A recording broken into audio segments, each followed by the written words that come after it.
buon pomeriggio. Good afternoon, everyone, and welcome to this meeting entitled There Where the Eyes Are Palpitating. We have here Giuseppe Frangi, who is a journalist and the president of the Giovanni Testori Foundation, who will take us through a few works, especially the work of one of the greatest artists of our time, a giant of the art market, in order to look for a sign of that wonder that introduces us to the sublime, that is mentioned by Eschel in the meeting's title this year. The path that we will be led through by Giuseppe Frangi today is linked with the contemporary art supported by Casa Testori, directed by Giuseppe Frangi with Luca Fiore, Davide Allombra, Francesca Lardelli, who developed this path lately, and this is a journey that started in 2015 with an exhibition, Keep the Fire Alive, the surprises of contemporary art, where we could actually see the great installations and performances of artists like Marina Abramovic and many others like Alberto Garutti, who was a guest of the meeting. In 2017 we had another exhibition, The Passage of Enia, the artists who recognize the authors of the past and translate the work of the past into something new, like Emile Esgro with the cancellation of Mandoni's pages.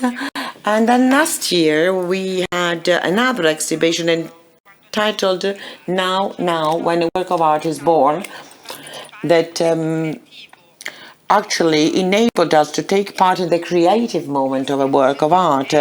We saw the materials, the energy, the time needed by 7 young artists who communicated, who had a relationship with the visitors of the exhibition,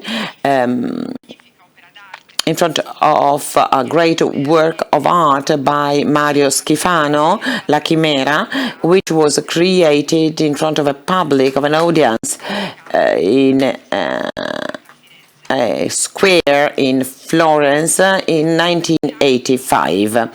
So thanks to the exhibitions I just quoted and the journey led by Giuseppe Frangi, we learned a lot about contemporary art, not only because we were able to overcome the prejudice of contemporary art. I could have done it myself, but also because we actually saw it as an activity that touches upon the life of everyone and actually gives a voice to existential questions that are always part of human hearts, like the space of the unforeseen and unpredictable that reinforces the feeling of being alive. Just to quote an important author, the artist is seen as someone that arrives or that does something before anyone else, understands before anyone else something different, and is actually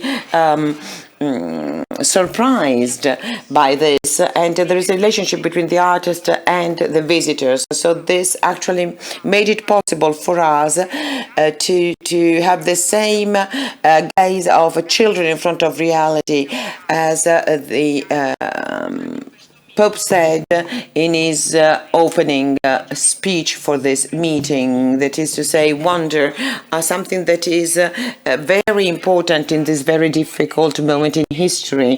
It is important to catch the science of the sublime, the mystery that is the root and the basis of everything. So, now the word to Giuseppe Frangi. Grazie e buongiorno a tutti, ciao a tutti. Good afternoon, everyone. I would like to thank Letizia that has not mentioned the name of the artist. So, well, I am not actually the director of Casa Testori. Davide Lombra is the director. I am the founder, actually, just to be precise. When the friends of meeting asked me to work at the title of this year in a relationship with contemporary art, I was actually a bit worried because the categories of the sublime are very difficult to be traced and to be defined as explicit categories in the experience of many artists, since currently art is actually in a way touched by a sense of negativity. So even if I love art, I have to admit that this is the situation. We could have tried to find a simpler path, but that did not satisfy me, because there are artists today who can actually create works that are born of a wonder in front of the real world, but they also create wonder in those who look at them. And I can quote a few examples. The drawing by Christo on the Lake Iseo in 2016, a performance that was experienced by 1 million people, and this actually enhanced the beauty of this scenery and made people understand the mystery of that beauty that sometimes went unnoticed. Another great artist, James Tyrrell, has acquired a volcano in Arizona, and he's working on it hardly, with great effort. And what is his purpose? To bring the sky closer to the earth, so that people who will be visiting this volcano will feel close to the sky. Or there is another example, quite known, popular. Olaf Eliasson in 2003 in the Tate Modern Gallery lighted up this sun that you can see, fascinating the thousands of people who stopped to look at something that often we are just taking for granted. So the beauty and the great power of the sun. So these are three great artists that actually express a great ambition, a great poetic skill that actually is then translated into technically extraordinary works. But today we wanted to take a different kind of journey. It is a more intimate journey that concerns one of the authors and artists that are extremely important for our times, and a very appreciated artist. A journey that is due to the fact that recently, in 2018, and you can see it now on Amazon Prime, a movie was published, which is called A Work Without an Author.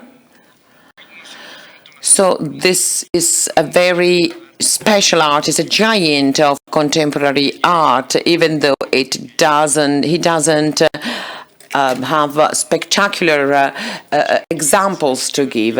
He's Gerhard Richter. He's a German artist, a painter mainly, but not only a painter. He was born in Dresden in 1932. He lives in Cologne at the moment. So a movie was made on him. That's directed by von Donnesmarck. and who also directed The Lives of Others, that was awarded the Oscar for the best foreign movie a few years ago.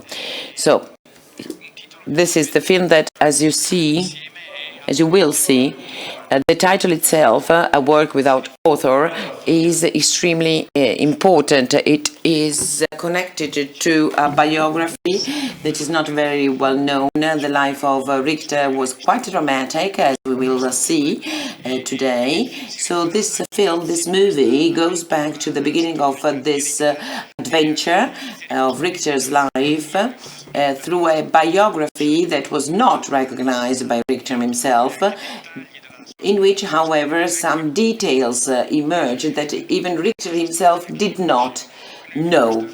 So this film is based on this biography and touches upon a certain period of time, that is to say, the life of Richter in Dresden. So you will not see Richter's name in the film. The name of the main character is Kurt Banner. This is the actor. But, well, the story is that of Gerhard Richter, with some differences needed by the director to make the whole situation more spectacular. The artist did not acknowledge this film, but this does not mean that the film is less important, because it really helps to understand Richter's work better. The experience of wonder that I will try to corroborate through some of Richter's works is connected to history. In the life of this great German artist, history plays a very important role. So a few aspects so that we understand better his life. He was born in 1932 in Dresden, that is to say, during the time of the Nazis, and his aunt, whom he loved very much, Marianne Schoenfelder, was schizophrenic and was a victim of the eugenetic sanitary strategy of Nazism. One of her life was one of those lives that the Nazis thought were not worth living. She was first sterilized and then she was killed in unknown ways in a psychiatric hospital at Hansdorf, where she spent the last years of her life. With the arrival of the Russians, and that is to say after 1945, his aunt died in 1943, a few days before the dramatic bombing in Dresden. Well, with the arrival of the Russians, Richter starts to do what he wanted to do. He starts studying at the academy in Dresden, and he meets with a certain success because he was very good, technically speaking, and he has is commissioned a few important public works. This is the woman Richter married in 1957. Well, obviously, this is the actress in the film. Anyway, he actually has different commissions by the new regime that governed in Eastern Germany at the time. And this was a great acknowledgement of his skills at public level. These works no longer exist because in 1961, Richter decided to move to West Germany a few months before the construction of the wall. In 1957, he married Marianne Häufinger. As I said, this is the actress in the film who plays the role of Richter's first wife. And together they decided to move west, so to move to the other side.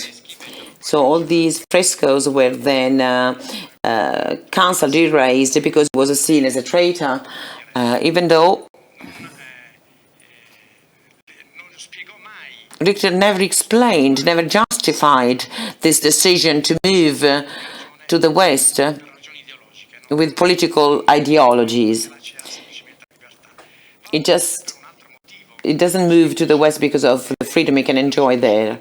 But just because in 1958, when the frontier was still open, he was at Documenta in Kassel, which is a very important contemporary art event that takes place every 5 years. And it is, well, a giant stage where the newest forms of art are presented, are introduced to the public. In 1958, Richter, who was linked to Soviet realism, his background was very technical, and that gave him his first success. He arrived in Documenta and found out something that was beyond his imagination at the time, and he was particularly impressed by the works by Jackson Pollock and Lucio Fontana, presented that year in Documenta in Kassel, in Germany. Richter says, and I quote, "I was fascinated by their courage, and I could say that these paintings are the reason why I decided to leave Eastern Germany." What did he mean by this? These were radical works, he said. So these were artists that went to the roots of the reason why they were artists. They went beyond what they had learned, and they actually expressed the language of the artists in that period of time after the war. The language artists have had to use to speak to the world, to say something new. So this was a radical artistic experience where radicality is given by the reasons why one becomes an artist. So this is why Richter can no longer live within the schemes of Eastern Germany, and decides in February 1961 to move to Western Germany through the Berlin Underground, which was still working at the time between the east and the west of the city. Once he arrived in Western Germany, he could have chosen among different academies for artists, but at the moment there were so many talents in Germany, and he decided to choose probably the most difficult academy, even though he had actually shown his painting skills in the east of Germany. So this is to say, the Dusseldorf Academy. In that year, in Dusseldorf, one of the greatest prophets of modern art started to teach there. Joseph Boy, you can see them in the picture there. He became then a reference in terms of theater and art for the avant-garde of the whole world. Like, for instance, Boyce Lloyd for European artists. He was a visionary artist who actually widened the field of art. So Richter chooses the most difficult path, that is to say, an academy that will certainly provide him with great difficulties, because he will have to start from the beginning in a way. So this is a picture from the film where the director sees this actor during these very difficult months at Dusseldorf Academy, where the artist tries to understand how to start again. So you can see the white canvas.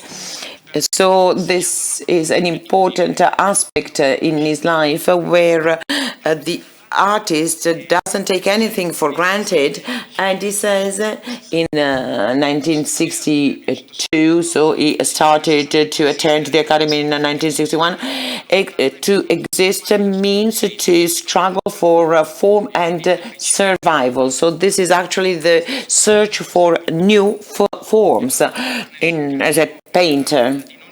So he didn't want to give in to the painting skills he used to have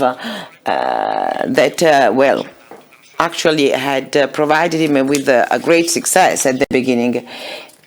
I hate the wonder that is generated by skills, because the skills one might have are not enough to produce art. It is too easy, he said, to get distracted by manual skills and to forget the image. So what is this image? We will be talking about this in a while. And then, and I quote again, we need to go beyond what is planned and granted by one's skills. So this is some kind of mystic exercise against himself in front of this white canvas. So, well, now we understand this paradox of this title, a work of art without an author. And Richter explains this in a different way. He says clearly,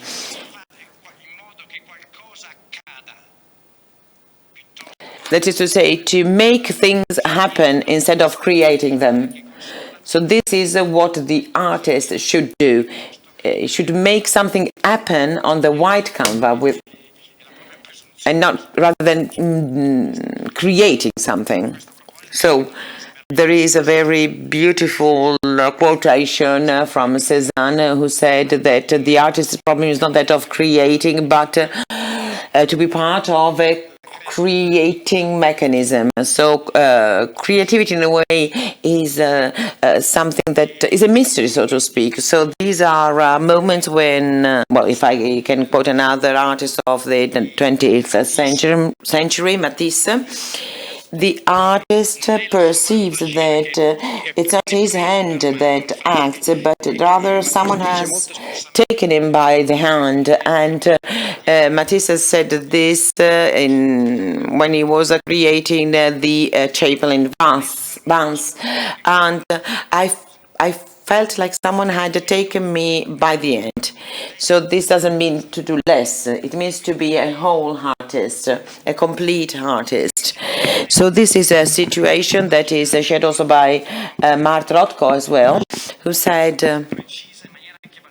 in a very, well, dramatic, direct way, a work of art is not the expression of the self, but rather a revelation, and the artist is just a witness to this revelation of a deeper level of knowledge of the real life. And to go back to Richter, he actually admits my paintings are more intelligent than I am.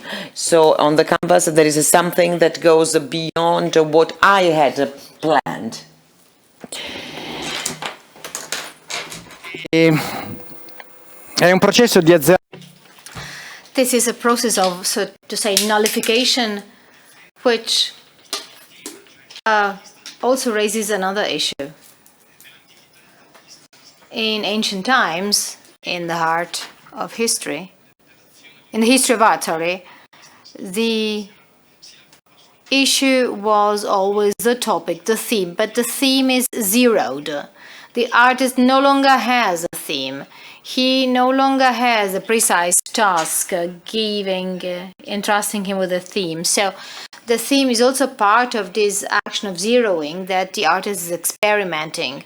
And the same Richter also says that that's the prerequisite and the certainty of what you need to paint. So there is some kind of a random effect, and that's at the very base of the first picture he painted in 1962, which basically came out that happened by chance. So he had in his hands an issue of Domos with the portrayal of a table designed by Ignazio Gardella, an Italian designer. That's painting number 1 in Richter's catalogue. And actually, you only see the white board of the extendable table. So the look is that of a monolith that is kind of characterized by wild painting. So you can instinctively see the sign of that fight that we were hinting at before. And the impression afterwards is that of a genesis, of a labor and of a birth. So that's a new beginning that has all the characteristics of being an official event. This site, the site of Richter basically indicates this painting as painting number 1. This word basically Richter has kind of zeroed and cancelled everything he had done before. That's the onset of an extraordinary sequence which stems from the fact that reality is shown to Richter through that page of the magazine Domos, and then from that moment onwards he sees reality through amateur pictures, also family pictures that he has collected. And he finds out that that's exactly the way that reality offers itself to him as the hint for a new beginning. So painting has to obey something that is already existing. It has to obey to an already existing reality, and it is no longer objective. It has to become devoid of any objectivity. And Richter said, in painting, thinking equals painting. So basically, thinking develops itself through painting. It doesn't come before. It's not a prerequisite. That's something that is triggered in the very same moment in which paintings are happening. And he also says, my paintings are more intelligent than I am. These two sentences appear often in the writings by Richter, and they give the idea of this possibility that had manifested itself to him through this practice of him as the executor, as the artist that finds imagination in among his memories. There is a neutral space of images that happened by chance, and history plays a pivotal role here. And this basically leads us back to the film and to what we said, talking about the biography of Richter when he was in Dresden. So this is some kind of an inevitable appointment. Among the pictures that we have found in Richter's archive, we also find this one of his aunt, an aunt that was one of the victims of the Nazi Holocaust, and that's actually an image of his aunt Marianne with Gerhard Richter in her hands. This is an inevitable picture in the eyes of the artist, because actually the artist looks at the pictures, and by doing so he kind of investigates his own personal history. So you have his aunt with the young Richter in her arms, and the title initially given to this work of art, this is how it was presented in 1972 at the Biennale in Venice. So basically 3 years from this new annual year zero, is mother and kid, mother and baby, Mutter und Kind. But in fact, the young lady is not his mother, but rather his aunt. This would then become Aunt Marianne, and that's the picture, that's the masterpiece that he did by starting from this picture. This is a picture in which Richter sort of magnifies the picture and then uses a special painting technique that makes the picture more dramatic. So there is a very intensive tension load which is exploded in the painting, simply a painting that has been created simply by replicating the picture. And Richter in 1965 basically said that painting is a real need. The unknown frightens us, but also makes us full of hope. So this is how we accept images and pictures as a possible means to make what cannot be explained as easier to explain, or at least accessible. This is what it means working on already existing images. I mean, making what cannot be explained easier to explain, or at least accessible. And entering his biography, the tragic biography of this person, his aunt that was so dear to him that he would even saw her as his second mother. So photographs mean reality coming and selecting the artist. So through photographs he is chosen vis-a-vis the theme. And actually the artist is called upon to come to terms with history, because he comes to terms with a history that he doesn't fully grasp. And then he also says painting and being objective would legitimate me to paint, because if you were basically do enlightening things, so painting meant basically being at the opposite side of being ideological. So there was some kind of a radical escape. Painting becomes a way, a form to in a way liberate himself from the threat of in a way following the ideology. So inside painting you find sense, a sense that was not previously chosen or previously organized. These are signals that derive from the indeterminate character of the painting technique he used, that becomes actually one of the most important characteristics of his painting art. So in 1966 he introduced basically colored pictures, and so he in 1966 he also worked on a photographic shot made by himself as well, and his wife Marianne, whom he had married in 1957, is now going down the stairs naked. And that's an answer that Richter gives to a famous painting of 1917 by Marcel Duchamp, with the woman stepping down the stairs. For Duchamp, that was supposed to be the last painting of history, and then Duchamp would become the great ideologist of conceptualism, and so this is what he would term the last painting of history. Richter doesn't want to answer directly to Duchamp, but actually he showed that painting has an area within which it can find its own radical pathway, similar to that of the avant-garde movement. So there is a very interesting detail in this work of art. So the woman going down the stairs is pregnant, 3 months pregnant. So once again, biography, personal history, and life get intertwined with painting, and this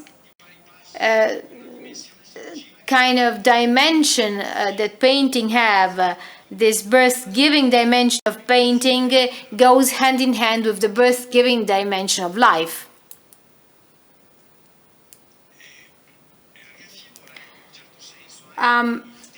Also the issue, the problem of the theme emerges once again. So you have a woman going down the stairs, pregnant, and you can perceive that the theme is very important. And this becomes explicit in a different way. This is a a pathway that I would like to focus on Richter's work, because it can show actually his ideology. In 1972, he brought the painting on his aunt Marianne to Venice, and there he found a very important painting by Titian, and actually he starts seeing this painting and starts seeing what he can do with the picture. And he draws inspiration. And once again, so that's the Annunciation by Titian. Once again, he meets this painting and says that he really wanted to have a piece of that period, the possibility of having the access to the sublime, the beauty of the sublime. In that period, these aspects were something embodied in the very nature of painting. So he wanted to paint the Annunciation for himself. And then again, the issue of the woman who is announced as something is really fascinating. That's a wonderful truth that is very well painted by Titian. But here again, you have the theme of the woman who bears another life in her womb, and to whom an important news is announced. But Richter actually starts working on this painting and says that there's something in my head that didn't work. So this is a constant fight. And the emerging characters show that that painting could not be repeated. I mean, that sublime could not be repeated again. The only thing I could do was to destroy everything by showing this limitation. So this is a painting, a form of painting that is forced to recover the time lost, is a losing challenge per se. So Richter does not renounce working on this work of art. This is one of the first different versions on the Annunciation by Titian. All of them are found in the Kunstmuseum in Basel, and there are lots of variants lots of versions to this painting, and you can see here that the image disappears. It is a blurred image, and you only see the component of light, which is fundamental for Titian. So Richter worked on this painting, thereby also opening up a whole new pathway, which is that of the abstract works of art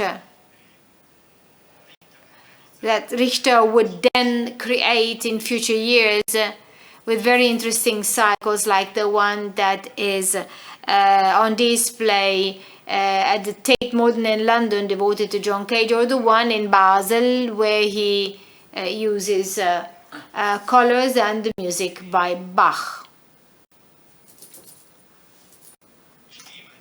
So the theme. This is something that is constantly kind of popping up, and also implicitly.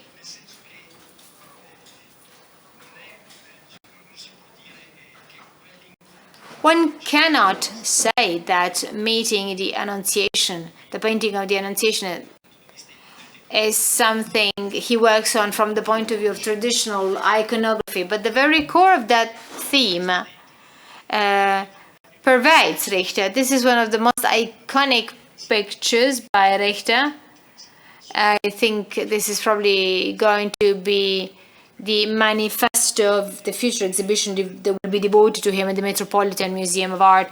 This is the portrayal of his daughter, Betty. This is a picture dating back to 1988. The very same daughter whom we had seen in the painting of his wife being pregnant. So this is a portrayal of his daughter turning her head as if she were called by someone or by something. So the theme of the woman to whom something is announced is really fascinating. So it is basically the theme of this daughter, as if the daughter to were announced something new. And this would always basically remind us of one of these big sculptures on the history of art, Francesco Mocchi. That's the group of the Annunciation, made in between 1603 1608, and there is this interesting parallel that can be drawn. You can see the Madonna turning her head suddenly, abruptly, because the angel has come, and this twist in the body is something that I can see, that I can identify well in a genetically, psychologically similar way also in Richter's conception of this beautiful portrayal of his daughter. There is this wonderful sentence by Richter: creating a painting consists in a long series of yes and no's, which is the fight, which however ends up with a yes. So it basically means having the courage of saying yes. So this topic is further developed and can be found in a portrait of 1995. This is the third wife of Richter, Sabine Moritz, actually posing for another iconic painting. The title of the painting is The Reader. So once again, the focus is actually focusing on life and conceiving oneself as basically the portrayal of the unexpected. And this draws back to the theme of the Annunciation, who is reading while the angel is coming. And as a matter of fact, the Madonna always has the Bible in her hands. Once again, it is a quotation of the Annunciation, and again, the wife is pregnant.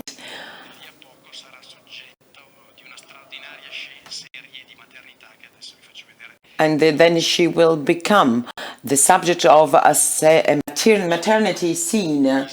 You can see them easily, you can find them easily. We don't have the time, but it would be really interesting to look at the details, how Richter actually read this relationship, this mother and son relationship, just like the artists of the past used to when they painted the Madonna with the child. So I'm desperate because of my lack of skills. So this is a struggle against one's limitations. My hopes are fed every time there is a fragment. The initial sign of something that reminds me of what I have desired. So this incapacity is accepted since it can generate something. So at the end of this journey, we have to mention one of the last, so to speak, steps in the biography of Gerhard Richter. In 2003, Richter was living in Cologne. He was unexpectedly invited, or rather called, because he always said he did not believe in God. He's invited to make a work for the Cathedral of Köln, which was partially destroyed during the Second World War. It was a surprise to be offered this work because he was not a Catholic artist.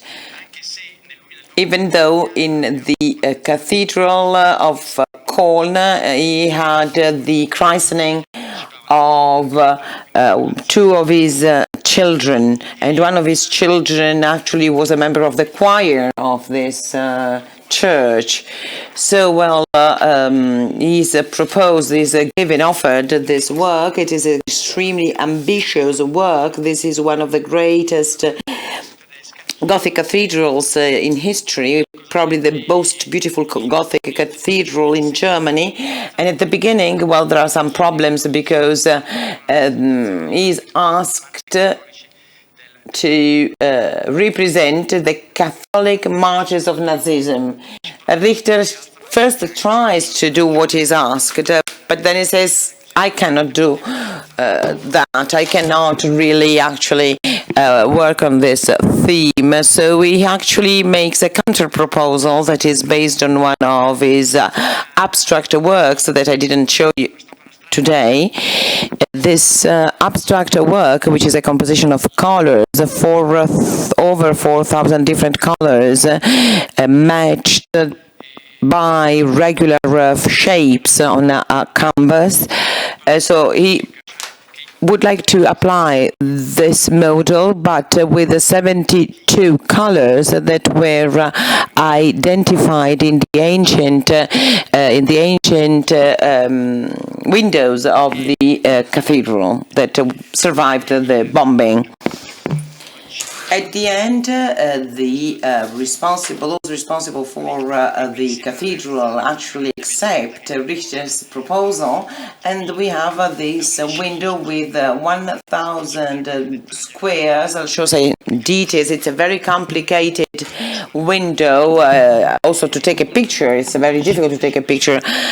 11,500,000 different squares that represent the colors of the pre-existing windows.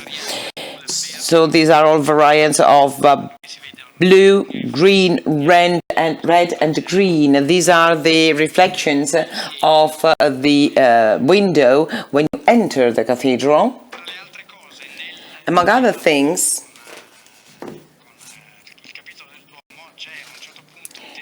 at a certain point, while Richter was negotiating with the council of the cathedral, someone says the fact that Richter shows some confidence in organized religion. A lot of artists approached the religious theme or even the Catholic Church because of religious feeling, whereas Richter takes a completely different path. He has great confidence in the Church as an institution, as the representative of organized religion. So this is a completely new aspect,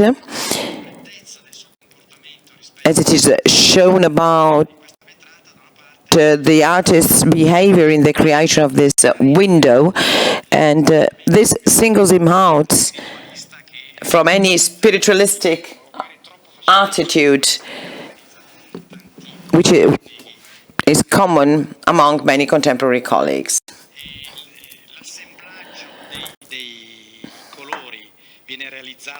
The colors are matched on a computer. Father Meneken, who was the chairman of the council, he said this is an artistic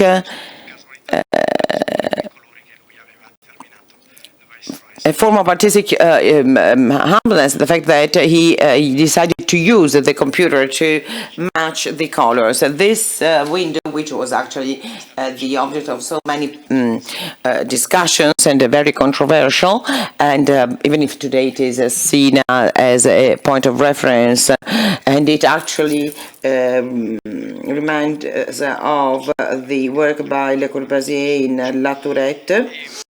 Anyway, the window serves the light. So once again, the artist is in a way a channel. So as the Abbot of Saint-Genis, who said that windows should not have a narrative function. The light that filtered through the windows was representative of the light of Christ.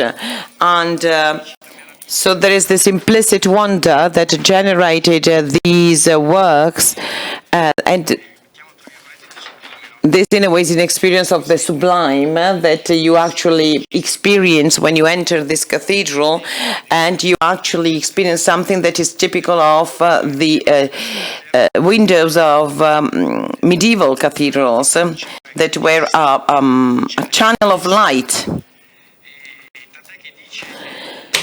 And Richter says, in this case, what leads me is the need for life.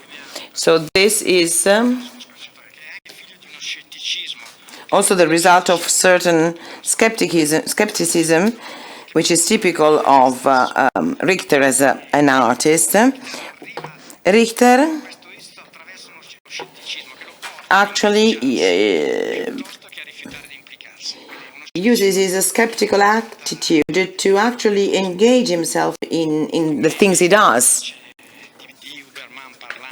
As the Huberman said about Richter, God might be dead, but desire is not. Here are other images of the effects of the windows in the cathedral in Cologne. And I quote two more things on Gerhard Richter.